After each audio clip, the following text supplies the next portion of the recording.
करके वचन पढ़ने का अवसर मिला और शुभ संदेश बोलने के लिए ऐसे एक अच्छा समय प्रभु ने दिया, इसलिए धन्यवाद बोल रहा हूँ। आगे हम प्रार्थना करके वचन की तरफ जाएंगे। हे परमपिता परमेश्वर, हम आपके चरणों पे आ रहे हैं, आपकी करुणा और आपकी कृपा हम मांग रहे हैं। आप हमारे स्वर्गीय पिता हैं, आप हमको आशीष करने वाले हैं। इस वचन के समय को भी आप आशीषित कीजिएगा एक सुंदर सी आराधना के लिए और हमारी प्रार्थनाओं को सुनने के लिए धन्यवाद बोल रहे हैं। हे परमपिता परमेश्वर, अभी आप जब वचन बोले जाएगा तब आप हमारे द्वारा बात कीजिए। हे परमपिता परमेश्वर, हर एक शब्द सिर्फ आपके चित्त के अनुसार होने के लिए यीशु मसीह के नाम से हम मांग रहे हैं।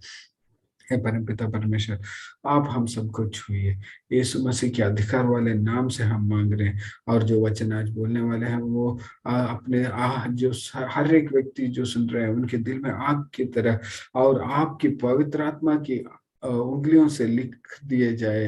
हे परमपिता परमेश्वर, और हर एक की जिंदगी में अच्छी मिट्टी पर गिरने वाली बीज की तरह 100 गुना फल लाए। हे परमपिता परमेश्वर, हम सबको आशीषित करते हैं। हम अपने आप को आपके हाथों पर सौंप रहे हैं। आप हम सब से बात कीजिए, आप हम सबको आशीषित कीजिए यीशु मसीह के अधिकार वाले नाम से। आमीन आमीन आमीन। हालेलुया। प्रभु सबको आशीषित करे। हम वचन के लिए हम मत्ती का शुभ संदेश 6 अध्याय 9 वचन हम पढ़ेंगे। उसमें ऐसे लिखा है, अतः तुम इस प्रकार प्रार्थना करना, हे हमारे पिता, तू जो स्वर्ग में है, तेरा नाम पवित्र माना जाए। हालेलुया। यहाँ यीशु मसीह सब लोगों को प्रार्थना कैसे करते हैं सिखा रहे हैं। प्रत्येक तौर पर अपने जो शिष्यगण हैं उनके साथ, जैसे चेले हैं और यीशु मसीह पर विश्वास करने लोगों के साथ यीशु मसीह बोल रहे हैं, आप इस प्रकार प्रार्थना कीजिए। और बोल रहे हैं, हमारे पिता। हालेलुया। ये वचन आप आशीषित करके हमको बांट करके दीजिएगा। हमारे पिता, यीशु मसीह के नाम में। आमीन आमीन आमीन। ये शब्द हमारे पिता नामक एक शब्द, वो एक बहुत बहुत बहुत आश्चर्यजनक है। हम उसको इतना आश्चर्यजनक नहीं सोचते। जो प्रत्येक तौर पर जो मसीही परिवार में पैदा हुए हैं, जो मसीही परिवार में अपना जन्म लिया, इन लोगों को उसका मतलब समझना थोड़ा कठिन है। हमारे पिता, वो हमारे पिता, वो शब्द बहुत ही महत्वपूर्ण है। हमने अनेक भगवानों को देखते हैं, अनेक परमेश्वरों को देखते हैं, ईश्वरों को देखते हैं, अनेक लोगों को। इनमें से कितने लोग, कितने देवी देवता बोलते हैं, मेरे भक्त को मेरे बेटा बनाऊंगा, मेरा बेटी बनाऊंगा। कितने लोगों को देखते हैं। एक हमारे गांव में एक बहुत ही अच्छा इंसान था, बहुत बहुत बहुत अच्छा इंसान था। सब लोगों की मदद करता था। अगर किसी को भी कुछ मुश्किल हो, कुछ परेशानी हो, उसके पास दौड़कर जाएंगे तो वो आदमी कुछ ना कुछ मदद करेगा। अगर उनको पैसों की जरूरत है तो वो कर देगा। पुलिस में कुछ प्रॉब्लम है तो वो आपके साथ पुलिस स्टेशन आकर वहां मामला संभालने की कोशिश करता था। आप दो नजदीक लोगों के बीच में, अगल बगल के लोगों के बीच में कुछ मुश्किलें हैं तो वे भागकर इनके पास आते थे। ऐसा एक व्यक्ति ऐसा किया। हमारे उस गांव में गुंडागर्दी करने वाले नहीं थे। अगर कोई गुंडागर्दी करने वाला होता तो ये जाकर उनके खिलाफ खड़ा रहता। वो बहुत ही नेक, बहुत ही अच्छा आदमी था, बहुत अच्छा आदमी। और सब मनुष्यों की तरह एक दिन वो भी मर गया। अपने जो जमीन था, जो मकान थी, वो सारी चीज अपने बच्चों के नाम लिख कर गए, बच्चों के नाम पर लिख के गए। दूसरे लोगों का मदद करते थे, उनकी सहायता करते थे, लेकिन अपना घर मकान अपने बच्चों को दे। वो बहुत बुरी बात नहीं, वो अच्छा काम है, वैसा ही करना है। लेकिन उस व्यक्ति को भी अपना खुद का बच्चा और दूसरों का बच्चा में फर्क जानता था। वो ऐसा करता है। दूसरे लोग उनके दोस्त थे, उनके नौकर थे, दास थे, दुश्मन थे, उनके जान पहचान वाले थे, लेकिन बच्चे नहीं थे। अपने बेटे, अपना वारिस नहीं था। वे दूसरे थे, पराये थे, अन्य थे। लेकिन यहाँ पर ये पूरी दुनिया को सृष्टि करने वाला परमपिता परमेश्वर, ये आकाश, सूर्य, चंद्र को सृष्टि करने वाला, वो बोल रहा है, बेटा, बेटी, आपको देकर, मुझको देकर हमारी क्या हैसियत है। हमारे इस रास्ते पर रहने वाले क्या हमको अपने बेटा पुकारते हैं? क्या आप हमको उनके बेटा या बेटी मानते हैं? बातों से बोलते होंगे लेकिन काम में नहीं करते। कोई भी ऐसा नहीं करता। लेकिन यहाँ परमपिता परमेश्वर एक साधारण सी व्यक्ति को, जो उनका नौकर बनने का योग्य भी नहीं है, उनका घर का नौकर बनने का योग्य भी नहीं है, उन लोगों को, हम लोगों से प्रभु हमको बेटा बेटी पुकारते हैं, बेटा बेटी पुकारते हैं।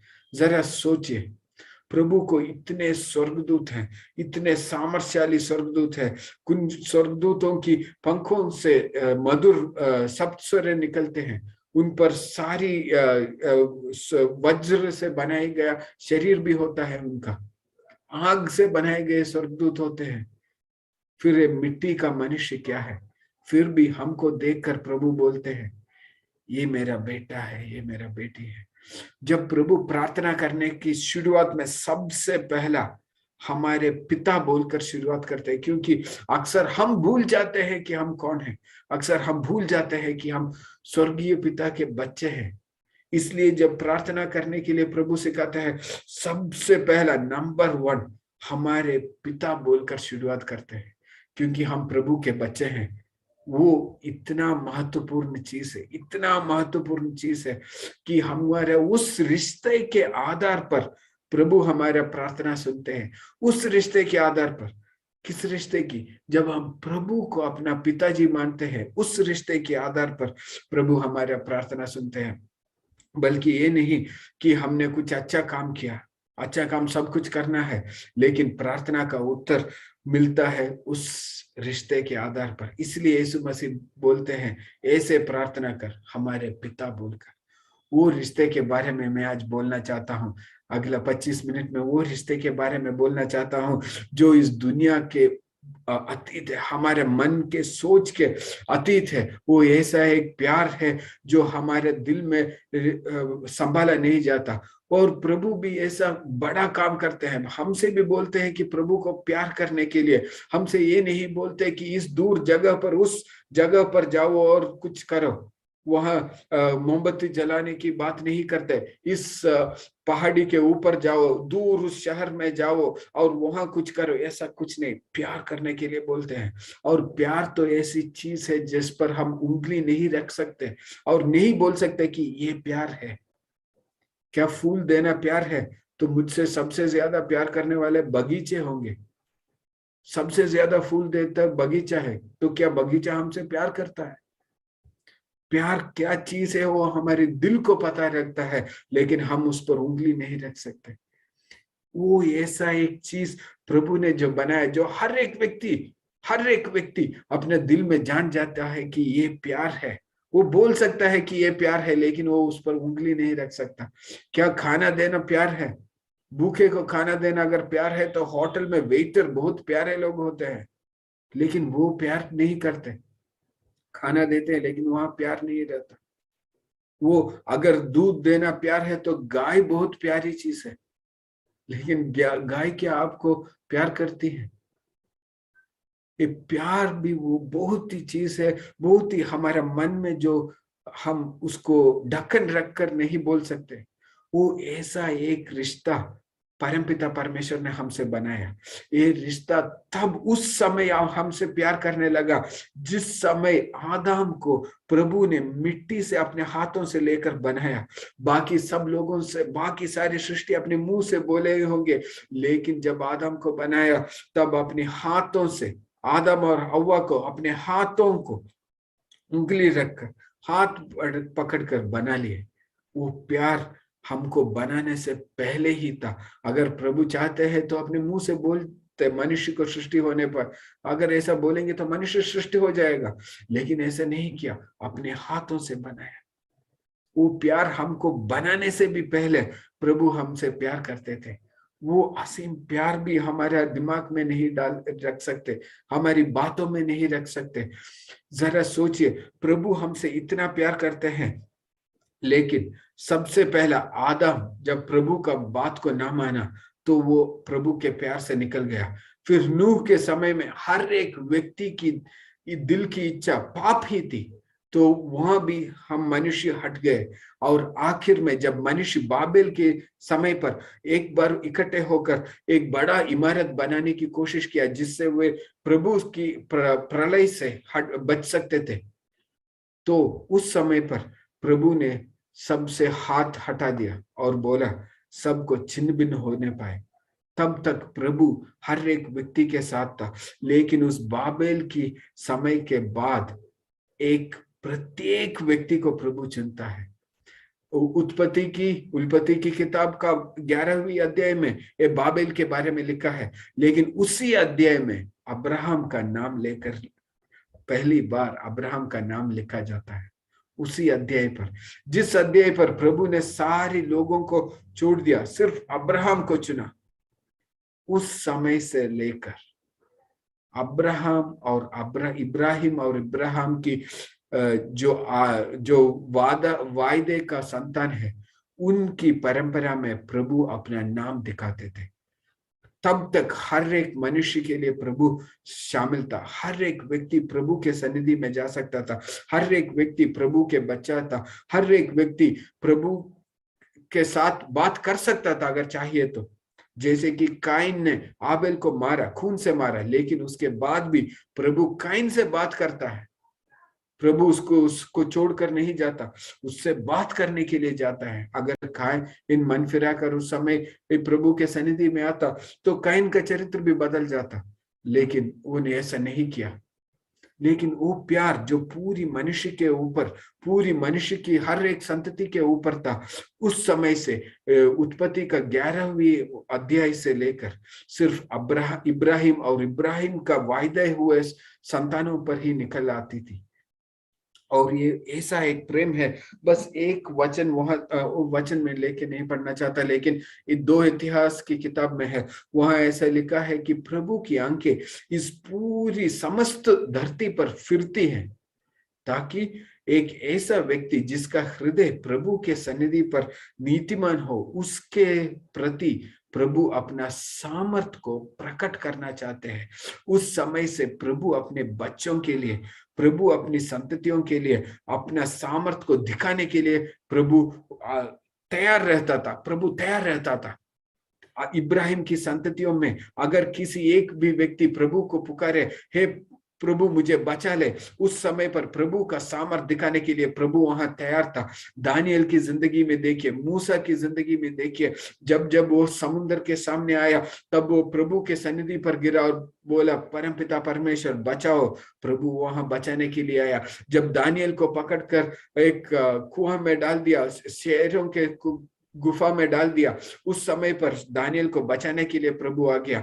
हर एक समय पर जो जो कठिनाई में है, जो जो प्रभु को पुकारते हैं, अनेक राजाएं भी प्रभु की सन्निधि में आकर खड़े रहते थे, लेकिन उस समय पर भी प्रभु उनको बचाने के लिए प्रभु आते थे। परमपिता परमेश्वर हमेशा तैयार रहते थे अपने बच्चों को बचाने के लिए।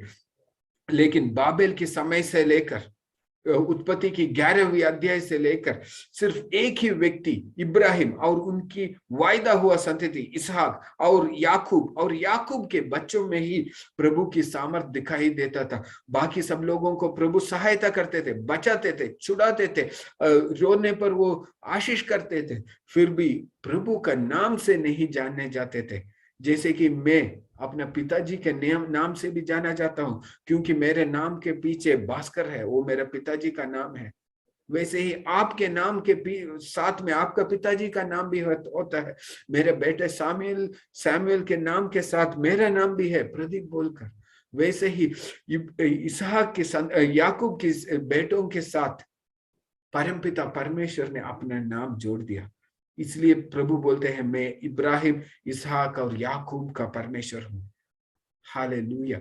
जैसे कि सब जानते हैं सैमुएल वो ये प्रदीप का बेटा है बोलते हैं, मुझे देखकर भास्कर का बेटा है बोलते हैं, वैसे ही हमको देखकर सब लोग बोलेंगे, सारी सृष्टि बोलती है ये परमपिता परमेश्वर के बेटे हैं, ये सारी सृष्टिकर्ता और सामर्थशाली सेनाओं का यहोवा का बच्चे हैं बोलेंगे, क्योंकि हमारे नाम के साथ प्रभु का नाम प्रभु ने जोड़ लिया।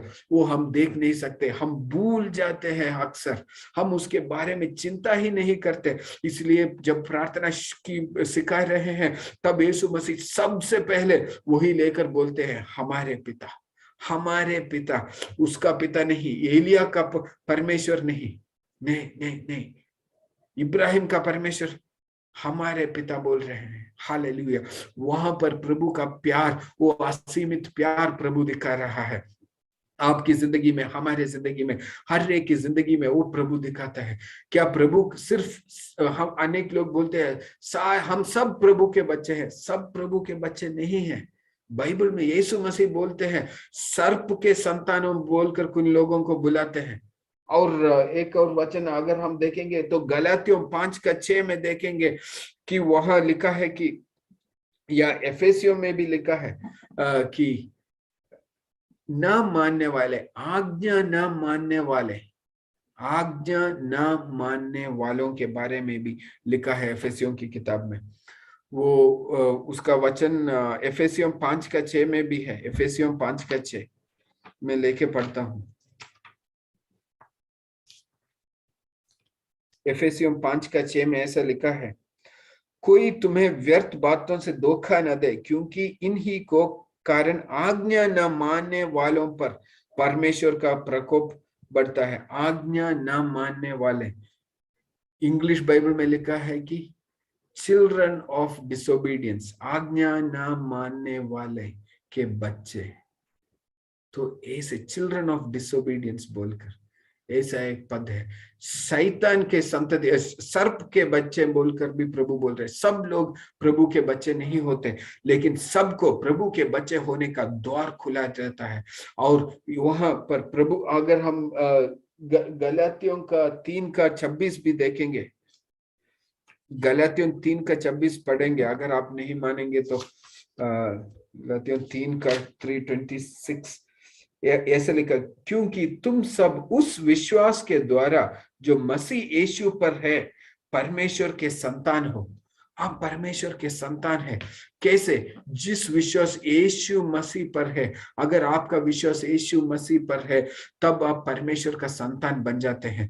ये एक बड़ी स्थान है, जिस स्थान के द्वारा हम प्रभु के साथ बैठ सकते हैं। प्रभु जो मनुष्य लोगों की इतनी प्यार करते थे, जैसे एक पिता अपने बच्चों को ढूंढ के आते हैं, वैसे ही प्रभु की इच्छा इस पूरी धरती, God wills that the entire creation is saved, all man are saved. सब लोग प्रभु की रक्षा में आने का प्रभु की इच्छित है, सब लोग प्रभु के बच्चे बनने का प्रभु की आशा है।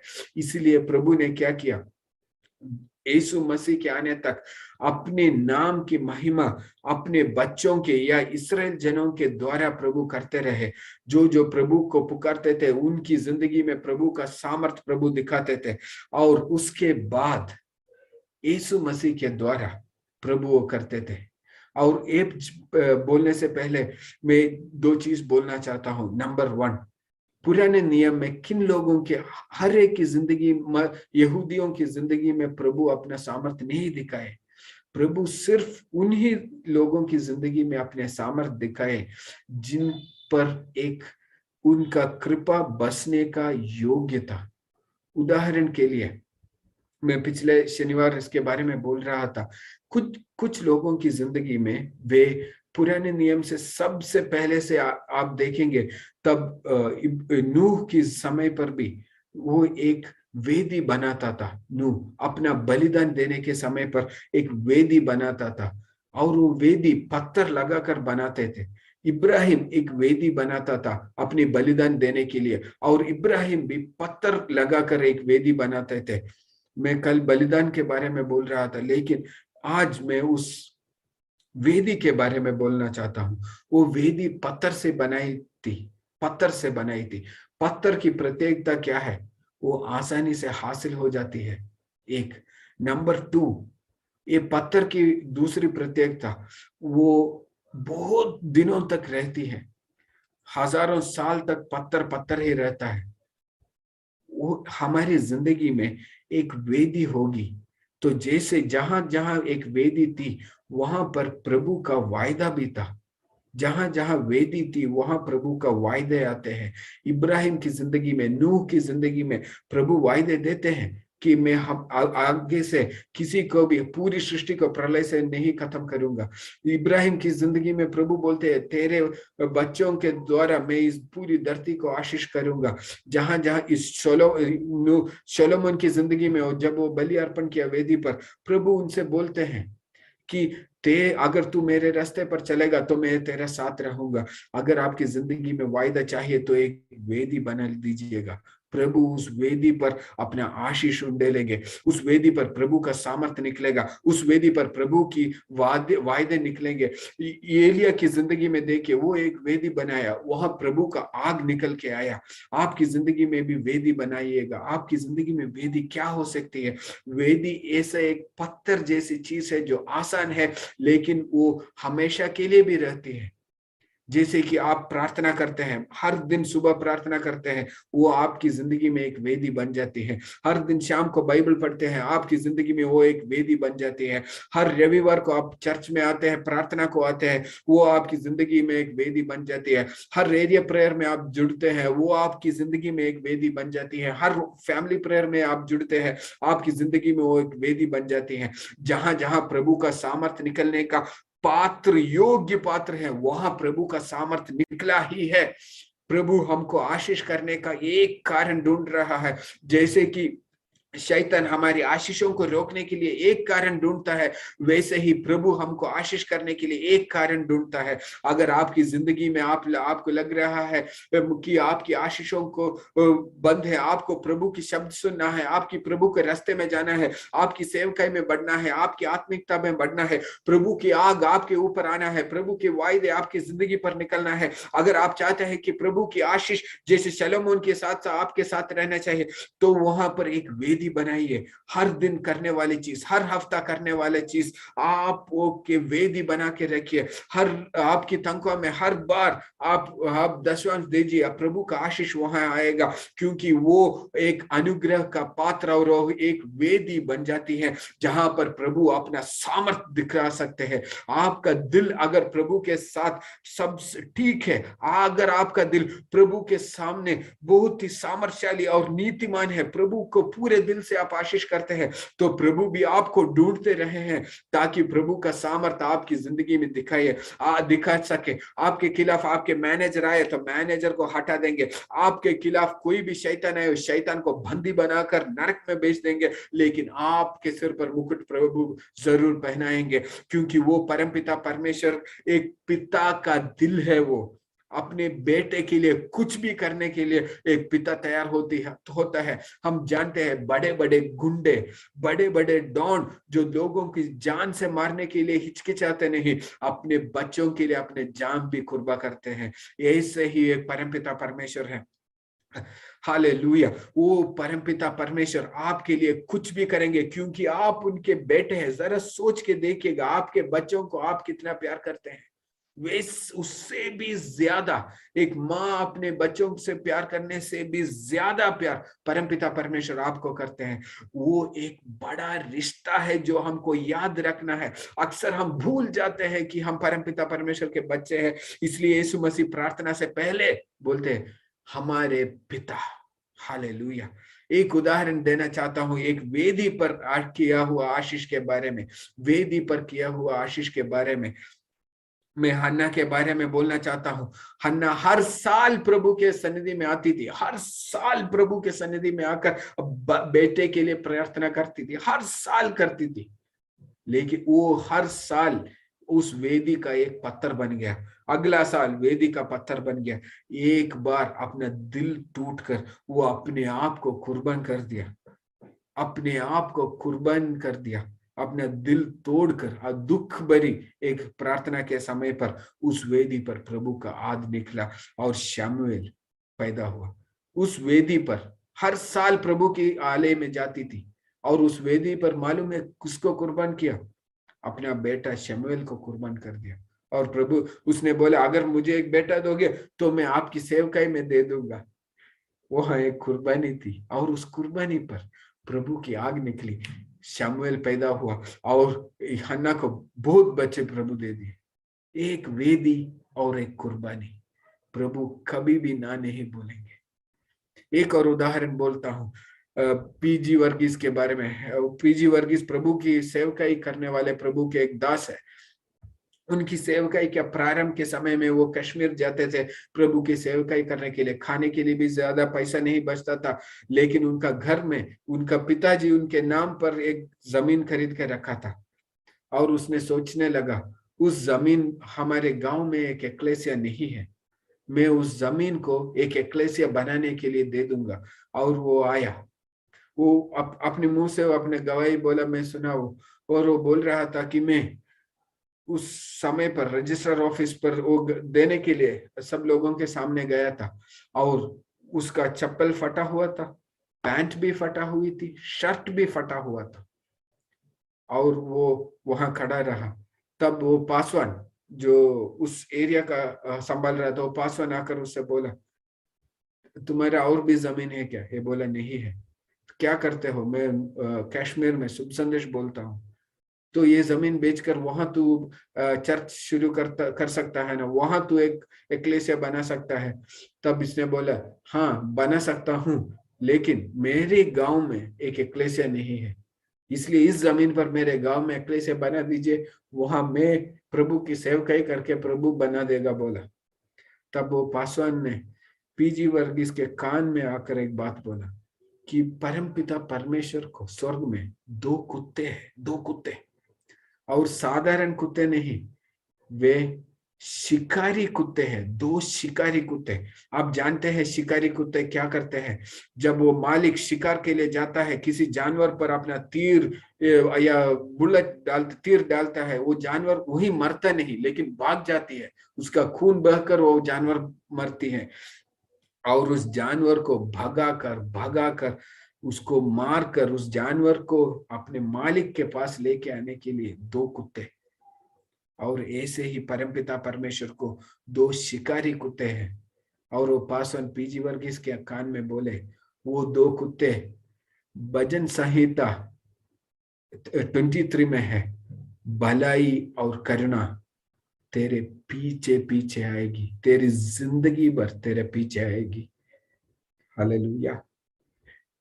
पीजी वर्गीस की जिंदगी एक कुर्बानी थी, और वो हमेशा प्रार्थना करता था, शुभ संदेश बोलता था। उसका शुभ संदेश बोलना एक वेदी बन गया, और उस वेदी पर अपने जमीन को वो कुर्बान कर दिया। उस दिन से लेकर आज भी वो बोल रहा है, पैसा आता ही रहता है, आता ही रहता है। वो अपने ऊपर खर्चा नहीं करता, वो प्रभु की सेवकाई में डाल देता है। लेकिन उस दिन से लेकर आज तक प्रभु के दो कुत्ते उसके पीछे पड़े हुए हैं, करुणा और भलाई। हालेलुया। आप हम जरा सोचिए, आप अपने बच्चों को जितना प्यार करते हैं, आप चाहते हैं कि उनको बहुत अच्छा कपड़ा दे, आप चाहते हैं उनको अच्छा खिलौना दे, आप चाहते हैं वो हमेशा खुश रहे, आप चाहते हैं कि वे हमेशा हंसते फूलते आनंद से रहे। वो प्यार, प्रभु आपसे करने वाला प्यार उससे भी बहुत बहुत बहुत ज्यादा है। वो हम भूल जाते हैं अक्सर। और प्रभु को आप हम पर आशीष डालने के लिए एक वेदी नहीं मिलता, एक कुर्बानी नहीं मिलती। जब एक वेदी मिलती है, पत्थर सा अनेक दिनों से बनाया हुआ एक वेदी, एक्लेसिया में आकर प्रार्थना करने का एक वेदी, घर में बैठकर प्रार्थना करने का एक वेदी, जो आप मत तोड़िए। आप ये एरिया प्रेयर में जुड़ना, ये ऑनलाइन प्रेयर में जुड़ना, रविवार प्रार्थना में जुड़ना, वो वेदी मत तोड़िए, उसको बना के रखिए, ताकि एक ना एक दिन जब आपकी जिंदगी में एक कुर्बानी करेंगे, उस वेदी पर प्रभु का प्यार प्रभु बरसा दे, और आपकी जिंदगी का हर एक लम्हों पर प्रभु की प्यार उमड़ती रहे, उमड़ती रहे, उमड़ती रहे। एक प्रभु का दास ने मुझसे बोला कि वो प्रभु के लिए सब कुछ कुर्बान कर दिया, उसके पास खाने के लिए भी पैसा नहीं था, सब कुछ प्रभु के लिए दे दिया था। वो एक दिन जाकर एक कमरे में बैठा और आंसू बहाकर रोने लगा और बोला, प्रभु मेरे बच्चों को खाने के लिए नहीं है, आप कहाँ है पूछे। वो प्रभु का दास बोल रहा है, उसी समय मैं देखा कि सोना का एक लहर, जैसे पानी की नदी आती है, वैसे एक सोने का प्यार का एक लहर और सोने का प्यार का एक नदी उसको भर दिया। काश हम भी वो महसूस कर पाते। हालेलुया। वो उसकी जिंदगी एक वेदी थी और उस पर अपना दिल को वो तोड़कर कुर्बान कर दिया। उस समय उसका आंसुओं की कुर्बानी आ गई। उस समय पर भी अपना मुंह से प्रभु धन्यवाद और स्तोत्र की बलि आ गई। उस समय पर प्रभु का एक असीम कृपा और पवित्र आत्मा की आग उसकी जिंदगी में आ गई, प्रभु की वो प्यार उसकी जिंदगी में आ गई। हालेलुया। आपकी जिंदगी में वेदी बनाइए, वेदी पर जब एक बलि चढ़ाएंगे, उस समय प्रभु का सामर्थ उस पर निकलेगा। हालेलुया। लेकिन अक्सर हम ऐसे लोग हैं, हम ऐसे मनुष्य हैं कि मिट्टी के बनाए हुए मनुष्य हैं हम। हालेलुया। हम जानते हैं ऐसा करना है, हम जानते हैं प्रार्थना करना है, हम जानते हैं बाइबल पढ़ना है, हम जानते हैं ये दशवांश देना है, हम जानते हैं हर प्रार्थना में जुड़ना है, लेकिन अक्सर हम नहीं करते। क्यों? मिट्टी के मनुष्य है, मिट्टी के मनुष्य। हालेलुया। इस मिट्टी की पात्र में जब पवित्र आत्मा भर जाती है, तब ये सब नहीं रहता, प्रभु के मनुष्य बन जाते हैं, प्रभु के बच्चे। लेकिन ऐसे लोगों के लिए भी प्रभु अपना प्यार दिखाते हैं, जो प्रार्थना नहीं कर सकते, एक स्थिर स्थायी रूप पर प्रार्थना नहीं कर सकते। एक दिन सुबह सो जाते हैं, एक रविवार नहीं आते, एक एरिया प्रेयर में नहीं जुड़ते, कहीं ना कहीं छूट जाती है। ऐसे लोगों पर भी, ऐसे हमारे जैसे लोगों पर भी प्रभु का प्यार ऐसे उमड़ता है। किसी भी तरह मुझे उनको आशीष करना ही है, किसी भी तरह मेरा प्यार उनको दिखाना है, किसी भी तरह मेरे बच्चों को खुशहाली में देखना है। उन लोगों के लिए भी प्रभु ने एक प्रबंध किया। परमपिता परमेश्वर खुद एक साधारण सा मनुष्य बनकर, परमपिता परमेश्वर खुद पूरी सृष्टि करता साधारण सा मनुष्य, राजाओं भी उसके नीचे कुछ भी नहीं है, ऐसा एक व्यक्ति, एक साधारण परमपिता परमेश्वर एक साधारण मनुष्य के घर पर एक नन्हे बेसहारे बच्चे के तरह पैदा हुआ, और वो उसका नाम इम्मानुएल रखा, यानी कि हमारे साथ परमपिता परमेश्वर, हमारे साथ रहने वाला प्रभु। वो एक मनुष्य बनकर हमारे साथ रहा, और वो अपनी जान हमारे पापों के लिए, हमारी कठिनाइयों के लिए, हमारा जो गलतियों के लिए, हमारा नाकामयाबियों के लिए, हमारी जो कमियों हैं उन कमियों के लिए, सारी चीजों के लिए अपने आप को कुर्बान कर दिया। और वो यीशु मसीह था, और बोल रहे हैं तू यीशु मसीह पर विश्वास कर, और जो विश्वास यीशु मसीह ने किया है, उस यीशु मसीह पर की बलिदान पर विश्वास कर, यीशु मसीह पर विश्वास कर, तो आप परमपिता परमेश्वर के बच्चे बन जाते हैं। अक्सर हम जान देखते हैं मसीह लोग, मैं देखता हूं जो प्रार्थना कुछ वो आशीष का योग्य नहीं है, लेकिन वो प्रभु पर विश्वास करते हैं और प्रभु के नाम के लिए खड़े रहते हैं और प्रभु के नाम से जाने जाते हैं। बस उनका नाम आपके नाम के पीछा है। हालेलुया। तो प्रभु अपने नाम के वास्ते, वो प्यार के वास्ते, उनका आशीष यीशु मसीह की कुर्बानी को देखकर, यीशु मसीह की वेदी को देखकर उनका प्यार आप पर निकल पड़ता है। हालेलुया। उनका प्यार आप पर निकल पड़ता है। आपको क्या काबिलियत है, क्या योग्यता है, आपने क्या किया? हमने हमने कुछ भी नहीं किया, फिर भी वो परमपिता परमेश्वर, उनका प्यार हम पर ऐसा छोड़ते हैं क्यों? वो यीशु मसीह पर देखते हैं, और जब वो देखता है प्रदीप, लेकिन प्रदीप के साथ सब लोग बोलते हैं वो मसीह है। हालेलुया। आपके नाम के साथ उनका नाम जोड़ता है और बोलते हैं मसीह। आपके साथ उनका नाम जोड़कर बोलता है यहोवा। हालेलुया। आपके नाम के साथ परमपिता परमेश्वर सिर्फ यीशु मसीह की बलिदान को देखकर, यीशु मसीह की कुर्बानी को देखकर उनका वो आशीष और प्यार आप पर ऐसे उंडेलते हैं जैसे एक पिता अपनी बच्चा पर उंडालते हैं। हालेलुया। अपने बेटे और बेटी पर उंडेलते हैं, वैसे करते हैं। कुछ भी बस मत भूलना, हमारे पिता, वो आप मत भूलिए, क्योंकि हमारे हम में से बहुत कमियां हैं। हम एक वेदी बनाने के लिए भी योग्य नहीं है। जितना भी हम कोशिश करें, जितना भी 10 दिन प्रार्थना करते हैं, 11वें दिन सो जाते हैं, 10 दिन बाइबल पढ़ते हैं, 11वें दिन बाइबल नहीं पढ़ते। लेकिन ऐसे लोगों के लिए, हमारे जैसे लोगों के लिए परमपिता परमेश्वर खुद इस धरती पर आए और बोले तू यीशु मसीह पर विश्वास कर तो तू परमपिता परमेश्वर का बेटा और बेटी, बच्चे बन जाओगे। हालेलुया। हमको ऐसा एक स्थान दिया, हमने क्या किया? कुछ नहीं किया, बस ये विश्वास किया कि यीशु मसीह हमारे लिए कुर्बान की हो गए, और हम यीशु मसीह पर विश्वास करके उनसे प्यार करके उनके बोले गए रास्ते पर हम जब चलते हैं, जब हम एक्लेसिया में एक प्यार से हम रहते हैं, उस समय पर हम यीशु मसीह का शरीर का अंग बन जाते हैं। और जो कुर्बानी यीशु मसीह ने किया वो शरीर पर हम है, उस शरीर में हम जुड़े हैं, इस नाम, हमारे नाम के पीछे हमारे पिता का नाम है, तो वो आशीष हमको मिल जाती है, वो प्यार हमको मिल जाती है, वो स्थान हमको मिल जाती है। और मालूम है परमपिता परमेश्वर क्या बोलते हैं कि आप और मैं, हम उनके वारिस है। वारिस, अनाथ बच्चे नहीं, वारिस है। हालेलुया। वो परमपिता परमेश्वर का प्यार असीमित है, असीमित प्यार। हालेलुया। बोलो कौन है, कौन भगवान है जो अपने एक साधारण सा व्यक्ति को मेरा वारिस बोल के बुलाएगा? हालेलुया। लेकिन सबसे ऊपर बढ़े वाला परमपिता परमेश्वर बोलते हैं अगर आप यीशु मसीह पर विश्वास करेंगे तो आप परमपिता परमेश्वर के वारिस और बच्चे बन जाते हैं। हालेलुया।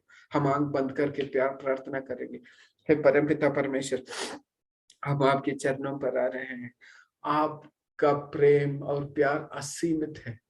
आपका जितना बड़ा परमपिता परमेश्वर और कोई नहीं है।